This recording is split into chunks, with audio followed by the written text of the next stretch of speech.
Subscribe کریں discover Urdu knowledge کو اور ساتھ میں موجود بیل آئیکن کو بھی دبا دیں تاکہ ہماری ہر نئی آنے والی ویڈیو کی نوٹیفیکیشن آپ کو سب سے پہلے مل سکے، اور ساتھ میں ہمارے آفیشیل فیس بک پیج کو بھی فالو اور لائک کرنا مت بھولیے گا۔ اللہ پاک کے ببرکت نام سے شروع جو بڑا مہربان، نہایت رحم کرنے والا اور دلوں کا حال جاننے والا ہے۔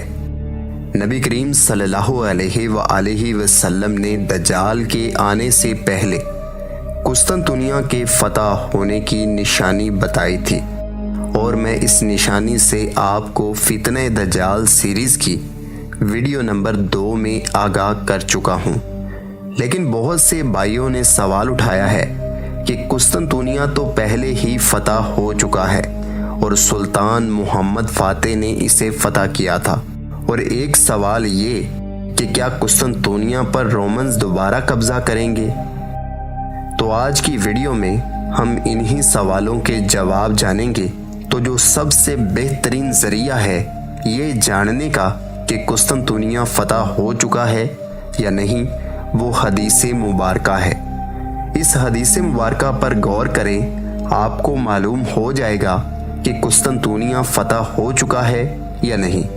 تو نبی کریم صلی اللہ علیہ وآلہ وسلم کا ارشاد ہے کہ قیامت سے پہلے یہ واقعہ ضرور ہو کر رہے گا کہ اہل روم اماک یوابی کے مقام پر پہنچ جائیں گے۔ ان کی طرف مدینہ منورہ سے ایک لشکر پیش قدمی کرے گا جو اس زمانہ کے بہترین لوگ ہوں گے۔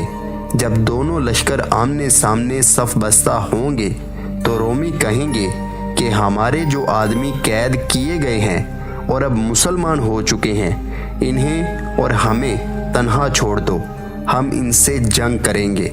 مسلمان کہیں گے نہیں واللہ، ہم ہرگز اپنے بھائیوں کو تمہارے حوالے نہیں کریں گے۔ اس پر وہ ان سے جنگ کریں گے۔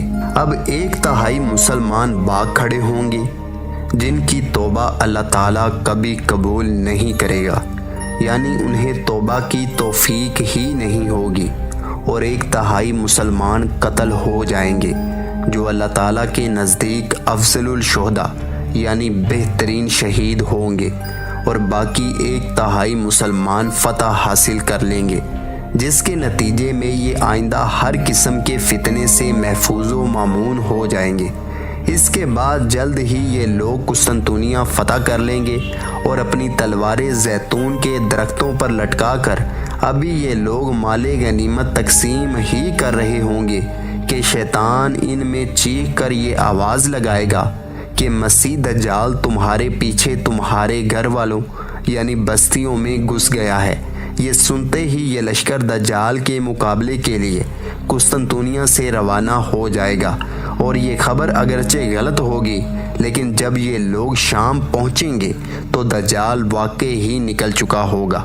اگر آپ مسلم جنگوں کی تاریخ دیکھیں، چاہے وہ سرزمین حجاز والوں نے لڑی ہوں یا ترک دنیا نے، کسی بھی جنگ میں تذکرہ نہیں ہے جس میں پہلے مدینہ والے رومیوں سے لڑیں اور پھر قسطنطنیہ فتح کیا گیا ہو۔ چونکہ حدیث مبارکہ ساتھ میں دجال کے ظہور کا بھی ذکر کر رہی ہے، تو اس سے معلوم ہوتا ہے کہ یہ آنے والے دور کے بارے میں ہے۔ اور اگر آپ اس حصے پر غور کریں کہ باقی 1/3 مسلمان فتح حاصل کر لیں گے، جس کے نتیجے میں یہ آئندہ ہر قسم کے فتنے سے محفوظ و مامون ہو جائیں گے۔ لیکن اگر تاریخ کا مطالعہ کیا جائے تو مسلمان تو بہت جلد فتنوں کا شکار ہوتے گئے۔ تو یہ آنے والے دور کے متعلق ہے، کیونکہ سلطان محمد فاتح نے جو قسطنطنیہ فتح کیا تھا وہ ماضی ہے، گزر چکا ہے۔ ہو سکتا ہے کہ آنے والے دور میں جب جنگیں ہوں تو ایک بار قسطنطنیہ اہل روم کے پاس چلا جائے۔ اور اگر آپ نے ڈاکٹر اسرار احمد کو سنا ہے تو انہوں نے باقاعدہ حدیثوں پر غور کر کے بتایا ہے کہ یہ جو نیٹو ممالک ہیں یہ ترکی کو رونگتے ہوئے آئیں گے، اور یہ جو گولان ہائٹس کا علاقہ ہے جس پر میں پہلے ہی ایک ویڈیو بنا کر دے چکا ہوں، یہاں پر یہ ڈیرے ڈالیں گے اور یہ ترکی کو ختم کریں گے، کیونکہ استنبول ان کی نگاہوں میں کھٹکتا ہے، کیونکہ یہ پورا عیسائی شہر تھا۔